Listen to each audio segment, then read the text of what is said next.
Hi, I'm Kevin Kennedy along with Miss Sarah Sumter today, and we're glad to bring you some ideas, conversations with Kevin. How are you, Sarah? I'm doing great. How are you? I'm happy good. to be here. You know, Kevin, when we're talking about success, I think one of the main factors that goes hand in hand with that is care.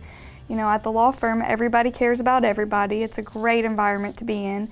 And when we see people who are carefree or careless that come in, we don't really necessarily think that they might be the best fit for our team because everybody in our team needs to care. Well, it's true.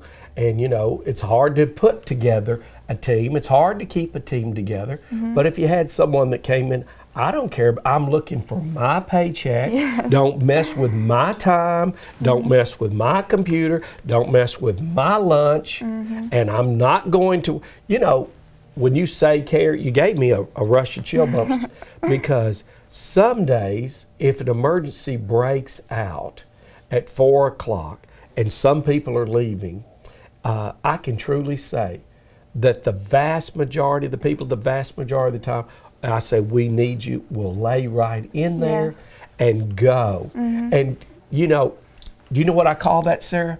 It is priceless. If you're against the wall and just a little help would make the difference, man, praise the Yes, Lord. sometimes all you need is somebody to care. Yeah, well, that is so true. And that's one of the great things. That's one of the great things that you do. You're always caring about me. And quite frankly, that helps bring out this intestinal fortitude. You know, when we see all those people hurting, it affects me. I don't want to turn them away. Right. I want to, and they said, well, you know, it's easy to, one of the great men in my life, Sarah, the great men, he was involved in a car wreck and he killed someone and it was out of state. And he was a very prominent man and he went to see another lawyer and he said, well, I just can't help you because I'm not licensed in this state of Alabama. You have to go there. And when he walked out, he told me, he said, I was the most broken man. Now, this was a powerful man, a praying man, a believing man. And he said, I was the most broken man. And when he came in and told me that he'd been indicted for vehicular homicide, I was shocked. I thought it was a joke. Are you joking? You know? And then I realized, but he needed help. He needed a friend. Yes, he needs somebody to care. Man, tell it, and I still believe it. And it was a great success story. And we got on the phone and we called some people in another state. And it's funny how you can be directed to the right person at the right time. And I don't know if I was a great salesman that day or whatever. And the girl that I got on the phone, she said, now we can't do this and we can't do this. And I said, let me tell you, that's when your life is an open book. He'd cared for so many. Yes. Seed, time, and harvest. Well, guess what? In your time of need, you will reap a harvest of care. I believe that. I believe that if you sow mercy, generosity, kindness, I teach the others to do, because in your hour of need, you know what you're going to reap? Kindness, mercy, generosity. It's one of those Murphy's Law. They say, well, what goes up comes down. Seed, time, and harvest is also. Yes. It's been said, Sarah, by some smart people that said nobody cares how much you know until they know how much you care. Yes. And so you even when I send you in to try to talk to people, well, clearly you're not a lawyer. Right. Clearly you've never been to the law school. You're too young for that. And all those kinds of things. But you can help. Yes. And you can listen. And I can care. And one thing about Sarah, Sarah has access. Say it, Sarah. Yes. Is it true? Absolutely. It is true. And so when I look at you, Sarah, some of the greatest minds that we know available to us, you could go. Now, you know, I'm all the time saying when me and you're in court and I see all the people around, I always say, protect Sarah, what? At all costs. I do. And they said, you know I will, you know I will. Well, what does that really mean? That means that I care about those guys. They care about me. And when I say, y'all protect Sarah, wow, you're a tough lady. And our team members, if they called us tonight, are we getting up? Yes. You know, I want to encourage you, the viewing audience.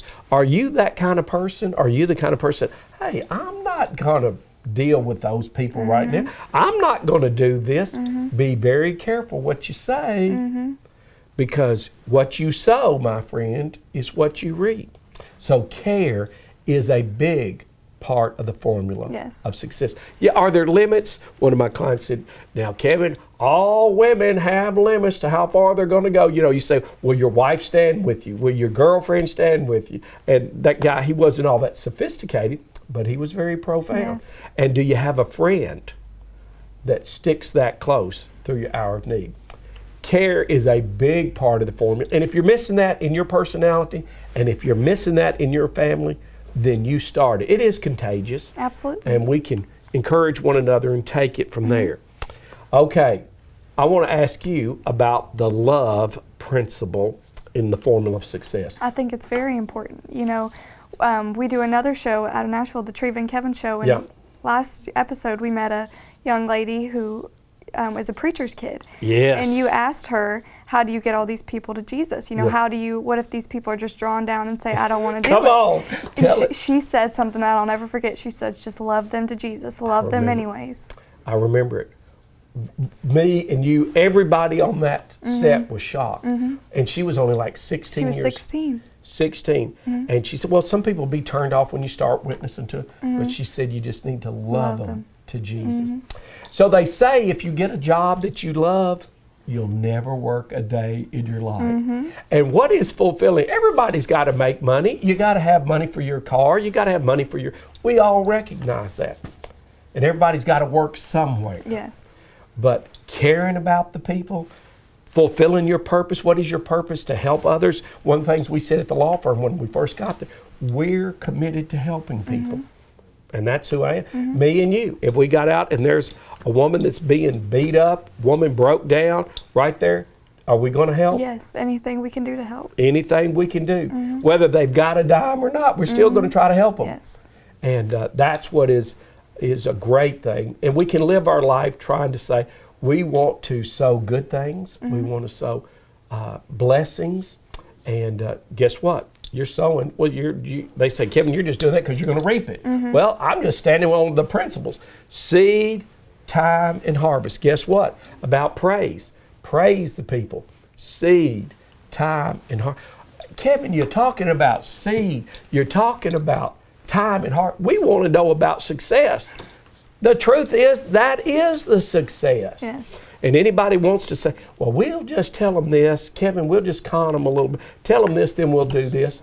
Is that a loser? Yes. No doubt. No doubt. Even if you, one of the first things y'all can learn this lesson from Sarah and me, if a judge ever hears you mislead them or they perceive that you have lied to them, are they ever going to forget it? No, they'll never believe anything else you say. Yeah. There's an old Latin maxim in the law of business, falsus in uno, falsus in omnibus. What does that mean? If you'll lie about one thing, I can't believe you about anything. I use that in my closing argument. It reminded me of a time I was set on fire. I'd catch one of those guys, and they used to say, Kevin, you are so nice on your cross-examination.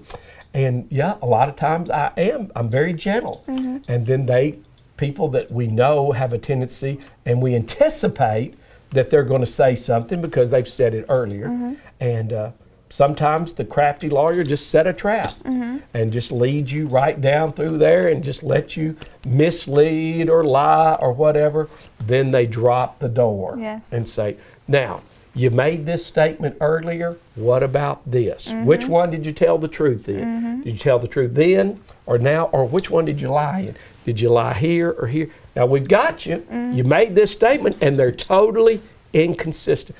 What that really means is we have destroyed the credibility of that witness. So, Kevin, give me a lesson I can take away. Never destroy your credibility. Don't lie. Don't cheat. Don't misrepresent. How long could you stand around if I said, Sarah, did you file that paper? And you stand up there, oh, Kevin, I got it filed. I got it filed. Don't you worry about nothing. I got it filed. I said, where's my copy? Oh, I got it back there, but don't you worry. And then the next day I go in and say, well, Sarah said she filed this. Where is it? How long are you going to last down there around? Not long. How long? Not long at all. Yeah, I remember they used to say, well, that lasts about as long as a frost in July. Because we have to rely, and you put me at my word. Okay, you get a bad speeding ticket in another county, and you say, Kevin, are you going to be with me? Don't worry, Sarah, I got you covered. I got you covered. We'll go down there. We'll represent. And you're standing down there in another county. Where is Kevin? You're blowing my phone up. How long are you going to be mad at me for leading you along? Forever. Forever. So, quite frankly, I don't want to do that. It doesn't honor your word, doesn't honor the Lord. It's just not a behavior that we want anything to do with. And of course, everybody makes mistakes. The smartest lawyers I've ever known make mistakes. And one of the things that I think is a good formula too towards success, check, double check, Triple check. say it again, check, double check, triple check. yeah, because you need to know those dates. In the state of Tennessee, if you have a car wreck, you've got how long to file it? 1 year. Say it again. 1 year. 1 year. And if you miss that 1 year by one day, you're No out. deal. No deal. Barred for, and the people say, that's not fair. Look, I didn't write the laws. I'm just telling you, that's what it is for you or me or anybody else. And if we miss our time frame, then that's why we have laws. It has to be mandated. That's against public policy to keep breaking the laws and give, so they won't. Be a person of your word. Yes. I like that, Sarah. It's really, really good. So now I think we should talk about give. I think that's another big thing in a success formula. And the other day, Kevin and I were sitting around, and he asked me what my favorite Bible verse was. Yeah, go and I ahead. said it's more blessed to give than to receive. So I told him he needs to. I gave her 5 too. Sarah's learning too much. One of the bad things about teaching somebody all the things, they use it against you. Me and Sarah were up there at my office, and she said, well, what about a raise? Yeah. I said, Sarah, climb up on that chair right there. Raise yourself up off the floor. That worked real good. You didn't Yeah, buy that was real sweet. That was sweet. But, you know, yeah, Sarah's always saying it is more blessed to give than to receive. And then she and I, we talk about that other Bible verse. It said, give, and it shall be given unto you. Pressed down, good measure, shaken together, and running over. Now, that's not my words. That's the Bible. You still think it's funny, so you're all the time. So, okay, give it up, let's go. And the truth is, in success, you got to be a giver. It's kind of like you've got to give first before you can receive. I'll use this illustration, Sarah. For the man that goes to the stove and it's cold, and he says, Mr. Stove, give me some heat, and next year I'm going to chop a lot of wood and put you in. No, because you got to give. You got to put something in before you get something out. Wait a minute, Sarah, what about the pharmacist? Now, Lord, if you'll just give me a big crop this year, next year I'm going to plant triple. No, that's not his way, because you got to put something in first to get something back. You're going to have to give. And there's a great story I think about, and Zig Ziglar's one that shared it with me. It's called Prime the Pump. For instance, if you and I are riding down the road and the car overheats, I'd say, Sarah, go over to that water pump, get some water, and bring it back, and we'll put it in this radiator. You think that's the way it would go? I'd say, come help me. Yeah, me and Sarah had to carry some feed the other day. I said, well, carry that feed down through there. We had a baby miniature horse, and she said, you get the other side of that bucket, and we did, and we got it done. And so, but back to the pump store. So we find the pump, and you go over there, and here's Sarah pumping along. Nothing comes out. I said, Sarah, you're going to have to prime the pump. She says, what? What do you mean? We have to put a little water in. You got to put something in to prime the pump to get something. So here we go, Sarah. You're pumping, and you say, Kevin, I can't do it no more. And I say, don't quit, Sarah. We're pulling the water to the top. You just got to keep hitting it.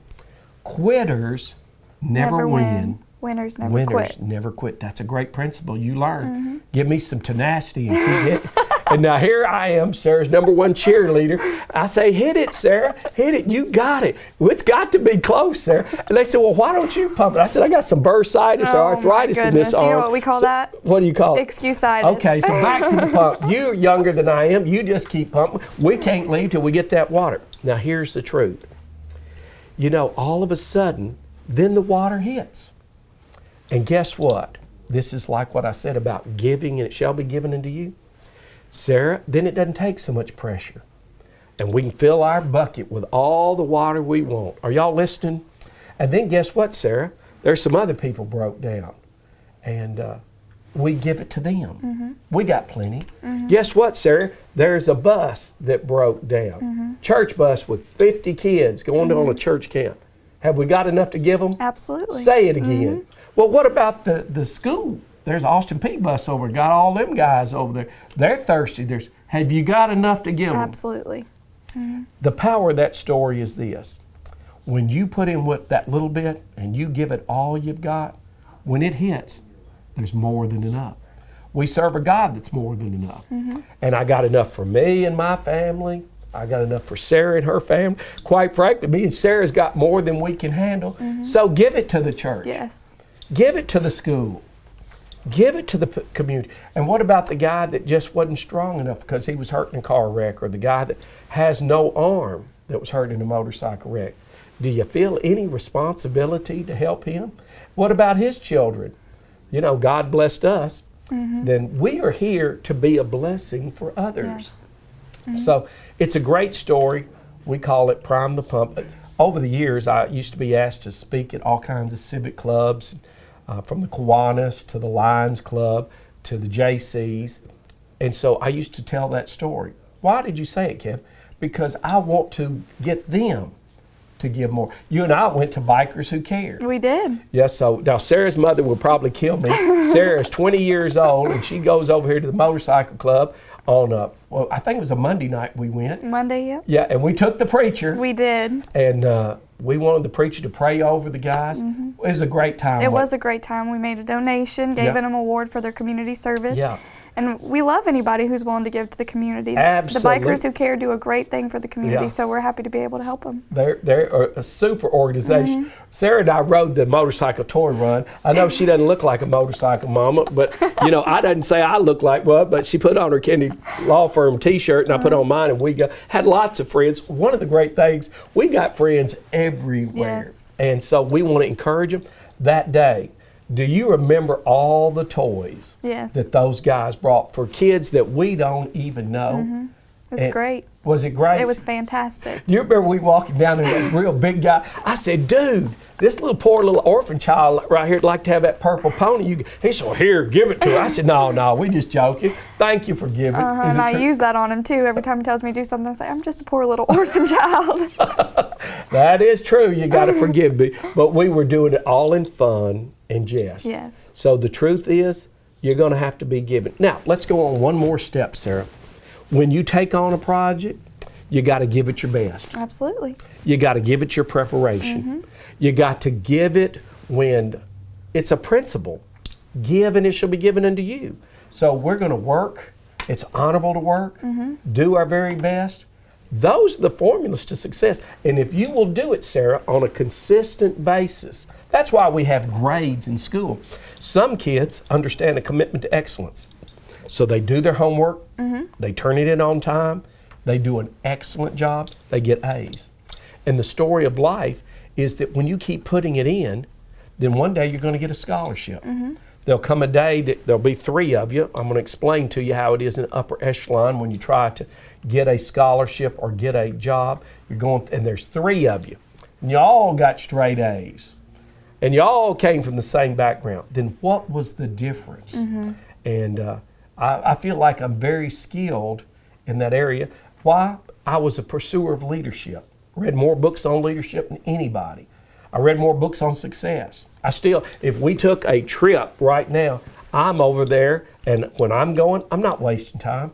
I'm writing notes, and I'm trying to, so I can take what I got, what I've learned, and share it with somebody else to me. So that's give. Yes. What would you say about strength in correlation with success? Well, you think about the wrestlers, those guys, how strong are they? Very strong. And if we went to Clarksville High School and they've got the wrestling team, their number 1 man, talk to me, Sarah. I don't want nothing to do with them. He would put you down in a New York second. And then when you go into the courtroom, they can look at that guy. Well, you'll hear lawyers. They look up on the internet when they get a big case and there's other lawyers that file an answer, a notice of appearance. I'll tell you what the lawyers, they look at them on their website. Who is this guy? What kind of success record has? How big are they? Because when they're big, they've got strength. Strength is intimidating. If you're about to get into a physical alteration, that guy get there. You know, we've seen some, and they jerk their shirts off, and their intimidation. They're big. They're showing all their tattoos. Those guys are something that you really don't want to mess with. Strength. Yes. And so it is true that you put your strengths on one side, you put your weaknesses, and then we evaluate. Yes. And if we've got more strength than weakness, we're in the winner's circle. Let's keep pressing. They call it Benjamin Franklin's deductive reasoning. Makes a lot of sense. He'll say, make a list of all our strengths, why we should win. Then he'll make a list of all our weaknesses. Well, I say, Sarah, do you agree that we've got the biggest team? Do you believe we've got the most experience? Absolutely. Do you believe our expert is top notch? And do you believe we've got the manpower to carry it on through? Yes. Now, we look over here, one of our key people has got COVID. He's Oh, out. no. And so that's a weakness. And then you say, well, you know, that witness, we had an eyewitness that passed away. Well, hello, come in. The truth is, we have to evaluate the strengths and the weaknesses. And so I'll say this again, live your life every day. What is strength? You show me a person that's been a great giver, they got friends. They've given to the Fuel program. We are big supporters of the Fuel, and we have clients. They say, well, I want to do something. Well, why are you coming to me? Why don't y'all just go over there to a community service? Don't ask me what you want to do, because I've got the answers. And I said, man, we got all these kids that don't have enough food. And so it gave me chill bumps when I said that, Sarah, because you've been there when we've taken videos Yes. at the office. Rally the troops, rally those people. They bring their applesauce, they bring their chips. We don't even know where all this is going. But I will never turn them away. Yes. I'll never turn anyone away that's bringing all these food things for children. And it'll be on me and you. I'd say, Sarah, load those things up, put them in the truck. Have you done it? Many, many times. Load it up, Sarah. And you said, won't you help me? I said, I'm making some return phone calls, get the truck loaded, and then we'll go to the school, or we'll send people to the school and give it. I like being a conduit. I say, come on. Yes. Let this be a rallying point. One of my great success stories was when they had a fire. Well, are we the fire department? No. Huh? We are not. But somebody heard that there was a fire, and they told the office. And I didn't even know, but I came in the downtown office. This is a law firm. You know, you expect really nice. And this place is piled up. There's dishes. There's new clothes. I said, what is this? We're gathering things for that family that was burned out. Now, did I raise Cain and say, get that out of here? No. You know what I said? Praise the Lord that we had people that cared. Now, you know, you can't outgive him. You heard me say you can't outgive him. Yeah. So I don't care how much you do. If you burn my gas up to haul a truckload of food to that school, and I've had principals call me and say, Kevin, who am I? I'm a law firm. I run a law business. We have lawyers. We have to deal with. We're completely out of things for the Fuel program. And Wow. I pull that card. I say, take the kid law firm card, go get that, take it to them. Why? Because you're trying to show, no, because we care. Yes. We can, and we care. Yes. And you've never been hungry, have you? No, not yet. I had neither. You say for sure. can tell. I do. Sarah, in her next life's going to become a comedian. She's got a lot of fun. Okay, Sarah. So what about the team? Team, everything's in the team. TEAM. Together, each achieve more. Wow. I love that. I spent my life building a team, and I've taught Sunday school for 25 years. What a wonderful team. And I really believe I could be in Atlanta, and you were broke down. I can call one of my Sunday school people, and I say, y'all know Sarah, she's broke down, and they would say, "Where is she at?" I had the pleasure to meet your Sunday school class. Yeah, that's they right. They were a great bunch. Yeah, you were there. What were you doing at the Sunday school class? I was bringing the donkey to the church for Palm Sunday. Now, all the things in the world that we could do. I'm a lawyer, and they needed my help. They said, "Will you bring the donkey for the children at the church?" And I said, "Sarah, you're going to help hold this donkey." Did you do it? I did it. And do you really remember the reason why I said, "Sarah, you come help me get the donkey for all those kids"? Do you remember the reason? Because Sarah, you can depend on. Oh, yes. Is that true? That is true. So we got it, and we got it done for His glory. Yes. Made a lot of kids happy, and we weren't paid anything. Didn't ask for anything. We've been paid many times thereafter. Yes. And all the little kids came up and said how happy they were. They got to see the donkey, so that was good. That is true. I love doing that. You couldn't do it if you didn't have some strength. You couldn't do it if God hadn't blessed you. You couldn't do it if you hadn't been working and make all that possible. Yes. But you can't outgive Him. No matter how much you give, you'll never be able to outgive Him. One of the things that Kevin shares with me quite often is how important and valuable time really is. If you lose money, you can always make it back. If you lose time, you cannot get it back. Wow. That is excellent, Sarah. And it is so profound. You know, the older you get, the more you recognize time is the most precious thing God ever gave us. Why? Because He only gave us so many years and so many moments. And we're grateful that we can share this time with you and that you've chosen to be with us during this. You know, the Bible says there's a time for everything. There's a time to dance, there's a time to gather stones, and there's a time to put stones away. There's a time of peace and a time of war. So quite frankly, Sarah, in this time that He's given us, we're going to face lots of challenges. Yes. So why do we even talk about time management? The worst thing in the world you could ever do is waste your life away. One of the saddest conversations I've ever had with parents, and they look back and they have regrets. My child wasted their opportunities. My child had a scholarship and they threw it away. And my child got hooked on drugs. My child hung around the wrong people. They wasted their youth away. So time management is something that's going to be very key in anyone's formula of success. Absolutely. And if you can manage it, we've talked about goals. You see, every one of these things go hand in hand. And when I think about time, I used to say, well, I'm too busy. And one of my big regrets too is I read so many law books. Me and you've moved them.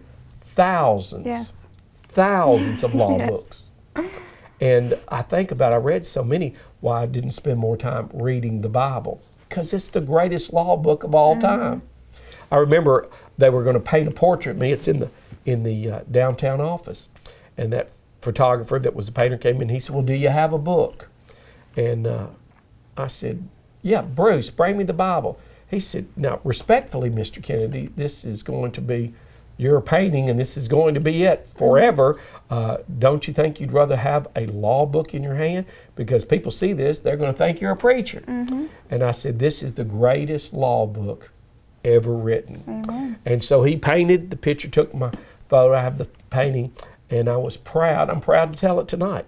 Chose the one book, the Holy Bible, and it is so powerful. Wow, Kevin, I can't believe it's already the end of the show. And I just wanted to say thank you so much for having me. As always, I enjoy this show so much.